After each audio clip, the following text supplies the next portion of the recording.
Kali ini, gue akan bahas siapa yang sebenarnya mengontrol semua uang kita. Beberapa video belakangan, kan gue sering bahas tentang cryptocurrency, gue sering bahas tentang sistem keuangan. Tapi gue nggak pernah benar-benar bahas siapa sih yang mengontrol uang kita. Dan gue rasa, kalau kalian mau ngerti tentang kripto, kita harus ngerti dulu tentang fundamental dari apa itu uang. Siapa sih sebenarnya yang mengontrol uang kita. Maka dari itu, gue akan mulai video ini dengan gue akan terjemahin salah satu quotes dari Henry Ford. Quotes adalah berikut. Untungnya, masyarakat tidak mengerti tentang konsep perbankan dan sistem moneter. Karena kalau mereka mengerti, saya percaya akan ada revolusi besok pagi. Itu adalah quotes dari Henry Ford. Arti dari quotes itu apa?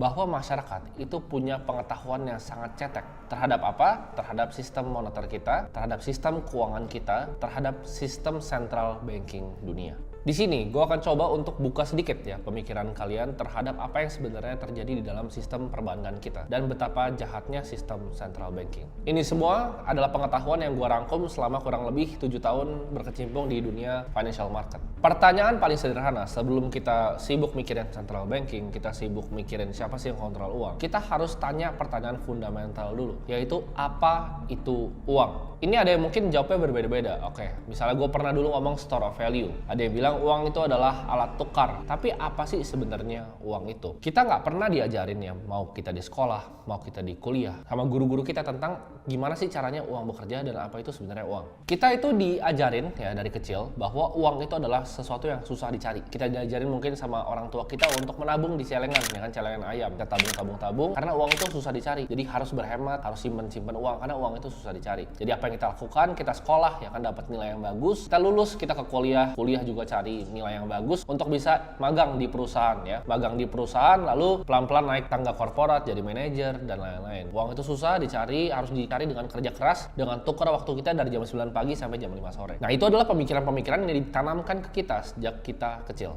Nah, tapi di sini kalian bingung gak sih? Katanya uang susah dicari. Tapi kenapa bank sentral tuh bisa print uang dari angin? Kalau misalnya kita ciptain uang ya, kita nge-print uang sendiri misalnya di rumah, itu kan dibilang pemalsuan uang dan kena pidana. Sedangkan itu hal yang dilakukan sama bank sentral, print uang tanpa basis underlying apapun. Jadi bingung kan kalian sebenarnya? Uang itu cara kerjanya bagaimana? Di sini gue akan kasih contoh ya, pakai dolar. Kenapa? Karena dolar itu adalah reserve currency-nya dunia. Uang kertas ya, kertas formatnya US dollar itu hanya 4-8% dari total semua uang yang beredar. Nah, kalian ada yang pernah mikir kayak gini nggak? Karena ini pemikiran yang gue sebenarnya punya dari kecil, tapi gue nggak pernah punya jawabannya. Uang itu kan di print ya. Kita kasih contoh pakai US dollar. US dollar itu kan di print karena kita tahu bahwa untuk ngeprint uang aja itu kan ada value-nya pasti. Ada butuh uang untuk ngeprint uang. Dari setiap 10 dolar note itu mereka harus keluarin uang senilai 3 sen. Jadi harga untuk print uang, kan uang cuma ada dua, antara dia formatnya kertas atau formatnya koin. Untuk yang kertas, tiap 10 dolar note di US itu butuh 3 sen. Jadi tiap keluar tuh ya, tiap ke print 10 dolar, mereka udah untung 9,97. Kalian banyak yang nggak tahu nih bahwa mereka aja cuan dari ngeprint uang. Kalian bayangin, mereka cuan 9,97 dari tiap ngecetak 10 dolar note. Nah, ini uangnya masuk kemana? Uangnya akan masuk ke dalam tax revenue pemerintah, namanya seigniorage. Kita tahu bahwa konsekuensi dalam ngeprint uang dalam jumlah yang banyak tentunya ada, yaitu inflasi. Dimana kalau misalnya harga apel itu udah setara sama misalnya 1 juta dolar, dolar itu udah nggak ada artinya. Nah, ini beberapa negara yang udah terjadi sebenarnya, seperti contohnya Argentina, Venezuela, dan kita lihat juga di Zimbabwe.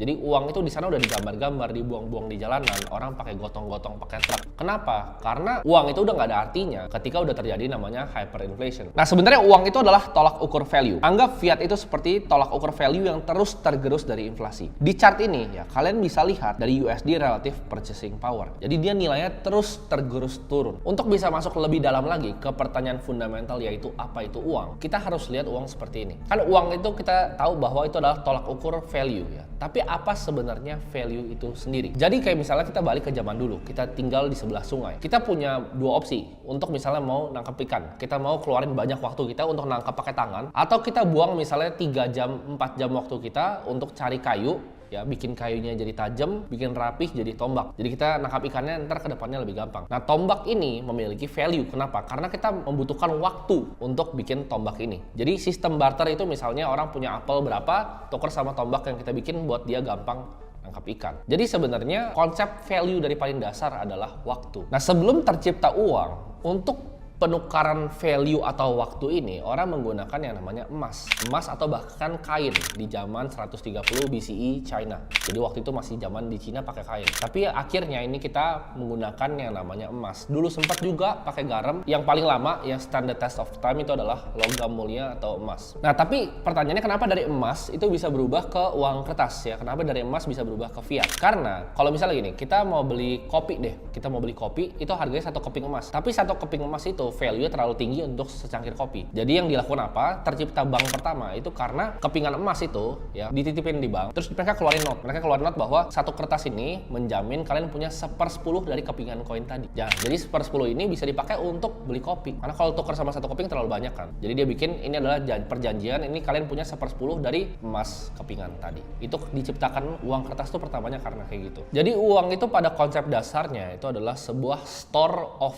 time. Contohnya apa? Kalau misalnya gini, kita mau beli makanan ya, kita mau beli makanan dari Gojek. Kita keluarin uang untuk bayar drivernya, kita keluarin uang untuk bayar makanannya. Makanannya kita bayar ke restoran yang itu mereka punya banyak chef di sana misalnya. Kita bayar ke drivernya untuk tukar waktu apa? Untuk kita nggak usah ngambil ke restorannya, jadi kita bayar driver Gojek, waktu driver Gojek. Jadi yang kita bayar sebenarnya adalah waktu dan uang itu adalah store of time. Nah, kita kan udah dapat gambaran ya tentang apa itu uang sebenarnya. Tapi kita harus tahu siapa sebenarnya mengontrol semua uang ini. Ini dimulai sejarahnya tahun 1694, di mana Inggris itu perang selama 50 tahun berkelanjutan. Akibatnya apa dari perang selama 50 tahun ini? Ya tentunya habis ya, nggak punya uang lagi. Lalu para politisi bingung, mereka mau lakuin political campaign-nya kayak gimana? Uangnya udah nggak ada lagi. Nah, para politisi ini butuh uang untuk ya kebutuhan politik mereka. Tapi uangnya udah habis karena dipakai perang terus-terusan selama 50 tahun. Maka salah satu banker jenius bernama William Paterson itu kasih saran, gimana kita bikin sebuah entitas baru yang terpisah dari pemerintahan, yang bisa pinjemin uang ke pemerintahan dengan uang yang dicetak dari angin. Jadi ini adalah titik mulai lahirnya central banking di dunia. Bank sentral itu memiliki sebenarnya kekuatan di atas politisi manapun, hukum, pemerintahan manapun, bahkan negara. Nah, ini adalah sebuah konsep yang dicoba berkali-kali waktu itu di Amerika. Jadi mereka mau ngambil konsep central banking di Inggris yang diciptakan William Paterson ini untuk dibawa ke Amerika. Tapi ini gagal. Sampai akhirnya ada beberapa banker yang mau mencoba untuk meng-establish central banking di Amerika. Di tahun 1910, tepatnya bulan Desember, ada 6 orang paling influential di dunia finansial, yaitu ada Paul, ada Nelson Aldrich, ada Frank Vanderlip, Benjamin Strong, Henry Davidson, Charles Norton, dan Abe Andrews. Ini meeting dilaksanakan selama 9 hari lamanya, dan mereka menciptakan namanya The Federal Reserve, atau yang kita tahu sekarang The Fed. Ini pertemuan dilakukan dengan sangat rahasia, jadi nggak ada satupun reporter yang meliput. Ini 6 orang paling berkuasa di dunia waktu itu ya. Jadi ini 6 orang buat kalian dapat sedikit gambaran seberapa berkuasa 6 orang ini. 6 orang ini punya 1/4 harta satu dunia. Jadi 1/4 harta satu dunia ini cuma dipunya 6 orang ini. Dan mereka ketemu waktu itu di Amerika untuk establish the Federal Reserve System. Nah, ini adalah kebohongan yang sebenarnya mereka bawa. Ya, mereka bilang the Federal Reserve ini dibikin untuk menstabilkan ekonomi, untuk menjaga ekonomi dan lain-lainnya ke masyarakat. Tapi yang sebenarnya terjadi adalah apa? Kalau sampai Bill Federal Reserve ini tembus sama Kongres, yang bisa dilakukan sama mereka 6 orang ini adalah kemampuan untuk mencetak uang dari angin. Jadi ini sangat sebenarnya bahaya. Gak cuma mencetak uang dari angin, tapi meminjamkannya ke pemerintahan Amerika dengan mendapatkan bahkan bunga lagi. Ini sebuah sistem yang menurut gue pribadi itu bisa membuat ketidakstabilan sosial yang sangat tinggi, bisa bikin ekonomi itu dibikin roller coaster. Mereka bisa kapan maupun mereka mau, mereka merubah keputusan mereka untuk market itu turun, untuk market itu naik, untuk ngeprint uang. Jadi semuanya itu mereka yang kontrol dunia ini. Dimana kalau kita perhatiin setiap krisis, orang miskin akan makin miskin dan orang kaya akan makin kaya. Ini akan membuat kesenjangan sosial yang tinggi di semua bagian dari dunia. Dan bill ini dinamakan Federal Reserve Act di tahun 1913. Jadi mereka berhasil menipu publik dengan cara yang sangat pintar. Jadi ini caranya mereka. Mereka bilang ya, mereka sebar di banker-bankernya bahwa banker itu ngelawan untuk bikin Federal Reserve ini. Jadi semua bank-bank besar di Amerika ngelawan, bilang, oh kalau ada bank sentral nanti kita semua mati. Nah, jadi publik kan sebenarnya publik benci sama para banker kan. Publik benci dengan orang kaya. Jadi publik mikir gini, kalau misalnya para banker ini benci sama Federal Reserve ini, mereka pikir, oh ini berarti ini hal yang baik, karena banker yang jahat ini benci ini. Jadi Federal Reserve adalah hal yang baik, dan akhirnya billnya tembus di Kongres. Jadi mereka pintar banget. Padahal itu semua teman-temannya mereka yang orchestrate untuk bikin PR seperti itu di publik. Federal Reserve ya, atau The Fed sampai hari ini adalah entitas paling berkuasa di Amerika. Ini sebenarnya kalian banyak yang salah. Banyak kira Federal Reserve itu satu dengan pemerintahan. Enggak. The Fed ini adalah independent agency. Mereka nggak tunduk pada pemerintahan. Tidak ada satupun government agency yang bisa ambil action terhadap Federal Reserve. Tidak ada audit, tidak ada yang ngeliatin ngapain Federal Reserve ini. Mungkin kalian yang nonton video ini bingung, apa hubungannya sama gue? Ini kan di US, Federal Reserve Central Banking kan US dollar. Apa hubungannya? Ini adalah sistem yang dicontek sama semuanya bank sentral ya. Contohnya apa? ECB Euro sistemnya Eropa, bahkan Bank Indonesianya Indonesia. Semuanya tuh contek sistem Federal Reserve ini sama. Negara yang nggak punya bank sentral cuma 3, Iran, Kuba, dan Korea Utara. Semuanya itu punya. Jadi ini ngaruh ke kehidupan kalian. Nah, kita tahu sejak selesainya Perang Dunia Kedua, US dollar itu dinobatkan menjadi World Reserve Currency atau mata uangnya dunia. Jadi tentunya semuanya ada korelasinya ya, US dollar ke the Fed dan the Fed ke semua central banking system yang ada di seluruh negara. Dan semua mata uang, lu mau ngomong rupiah, yen, mau ngomong apapun, itu semuanya di backing sama US dollar karena itu World Reserve Currency-nya. Nah, sejak Perang Dunia Kedua, kan USD itu dinobatkan sebagai World Reserve Currency. Diciptakanlah Bretton Woods System.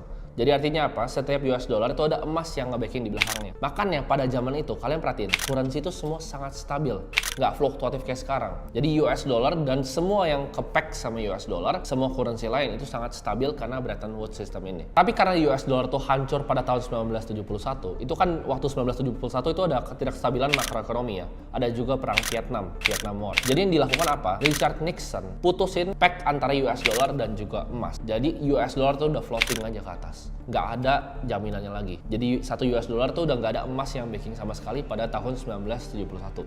Nah, coba kalian pikir ya, kan gue bilang tadi semuanya terkorelasi ya, bank sentral di US sama bank sentral bahkan di Indonesia. Sekarang 1971 USD yang tadinya stabil pakai emas, sekarang nggak ada emasnya lagi. Mereka print nih ya kan, mereka print US dollar dan semua currency itu di-pack sama US dollar. Kalian bayangin, jadi US dollarnya ini nggak ada masalah lagi, dia floating terus naik dan ini semua currency-nya ngikut naik kayak gini. Dan menurut kalian apa yang terjadi? Kalau misalnya orang udah nggak percaya lagi dengan sistem fiat, orang udah nggak percaya lagi bahwa US dollar itu adalah World Reserve Currency. Jadi secara intrinsik semua uang fiat yang ada itu berdasarkan kepercayaan konsensus satu dunia terhadap pemerintahan Amerika.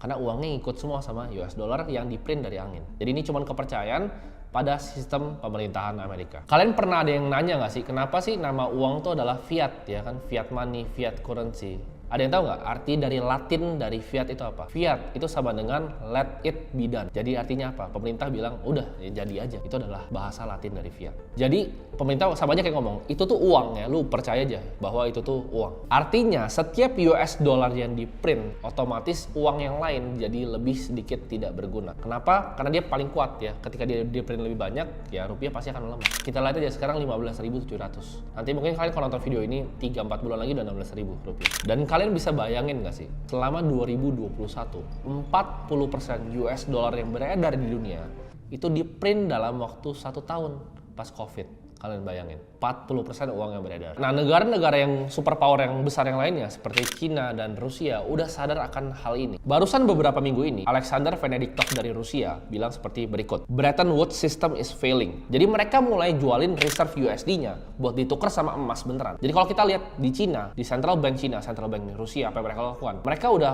mulai nih. Jadi reserve currency USD mulai dibuang-buangin. Dan yang mereka lakukan apa? Mereka switching dengan emas. Nah, tapi kalau misalnya USD ataupun misalnya rupiah itu di-back sama angin, apa yang bikin itu jadi exchange of value? Kita masih bisa transaksi, gue masih bisa gaji orang pakai rupiah. Basisnya adalah kepercayaan. Jadi ini semua tuh dalam konsensus semua masyarakat bisa dibodohi dan percaya bareng-bareng bahwa fiat itu ada value-nya. Karena begitu ini sadar, kayak Henry Ford tadi bilang, bakal ada revolusi besok pagi. Kalau mereka benar-benar tahu nih apa yang gue ngomongin di video ini, bakal ada revolusi besok pagi. Sebenarnya untuk bikin video kayak gini, gue jujur aja ini agak bahaya. Kenapa? Karena ini something yang para orang-orang berkuasa di atas tuh nggak mau kalian tahu, nggak mau kalian pinter, makanya nggak pernah diajarin di sekolah, nggak pernah diajarin di kuliah. Salah satu billionaire crypto, co-founder MakerDAO, itu pernah nge-tweet kayak gini. Jadi jangan pakailah sistem mereka, jangan bayar pajak mereka, jangan ikutin sistem mereka dan lain-lain. Dia billionaire, super kaya orang Rusia. Apa yang kalian tahu? Dia meninggal.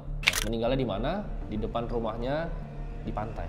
Jadi kalau misalnya orang bilang itu meninggalnya, yang kita nggak tahu apa yang terjadi ya. Cuman hal ini tuh sebenarnya banyak yang orang-orang nggak mau tahu. Banyak dari kalian mungkin nonton youtuber ya kan, youtuber finansial yang ngajarin tentang krisis tahun 2008 gitu. Cuman kalau kalian benar-benar pelajarin, kenapa sih sebenarnya terjadi 2008? Nggak ada yang bisa jelasin ke kalian kenapa itu terjadi. Semua orang bilangnya subprime mortgage, bla bla bla. Tapi ini sebenarnya kalau kita tarik, ini terjadi dari tahun 2000. Dan yang bikin crash ini itu bukanlah Lehman Brothers, bukanlah bank-bank besar lainnya. Ini sebenarnya dimulai sama Federal Reserve. Kita backtrack ya sampai tahun 2000 ketika terjadinya .com bust. Internet company tinggi banget terus hancur. Si Alan Greenspan melakukan kebijakan di mana dia potong suku bunganya, chairman-nya potong suku bunganya sampai 1%. Ini untuk apa? Kalau misalnya suku bunga 1%, ini encourage orang untuk apa? Ya, untuk minjem uang. Untuk minjem uang untuk beli apa? Untuk beli rumah. Karena suku bunganya 1%. Jadi untuk dapat uang tuh gampang.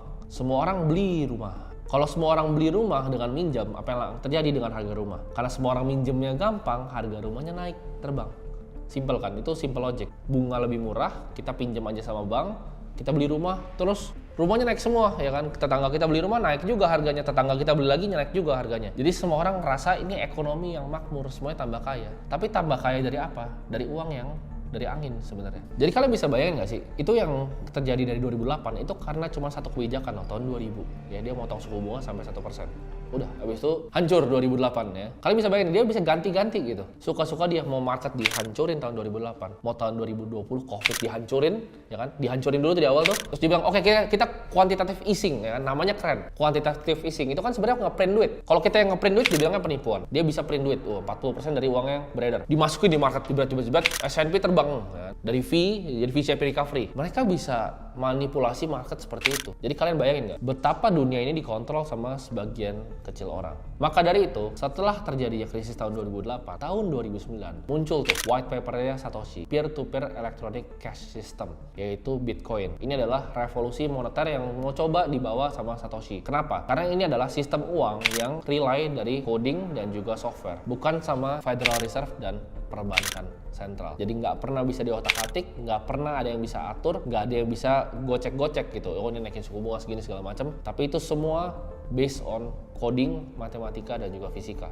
Jadi kalau misalnya kalian mau ngerti tentang dunia kripto, kalian harus ngerti dulu tentang dunia uang ya. Mungkin ini gue nggak bisa bahas semuanya di satu video, tapi mungkin akan gue bikin series ya. Kalau misalnya video ini kalian suka, gue akan jelasin lebih dalam tentang cara Federal Reserve bekerja, cara uang bekerja. Tapi ini anggaplah video ini sebagai intro ke kalian punya pemikiran sendiri, punya ideologi sendiri. Jadi jangan cuma percaya dikasih tau, oh ini tuh uang, kalian percaya ini uang. Itu alasan kenapa gue believe in cryptocurrency. Karena gue nggak percaya bahwa uang itu sebenarnya value-nya seperti apa yang dibilang sama mereka. Dan kenapa gue percaya kepada Bitcoin? Karena ini adalah revolusi moneter yang sedang terjadi di depan mata kita sendiri. Itu adalah aset tercepat untuk mencapai $1 triliun market cap dalam waktu 1 dekade aja. Nah, gue bisa bener, tapi gue juga bisa salah. Tapi this is a bet I'm willing to take.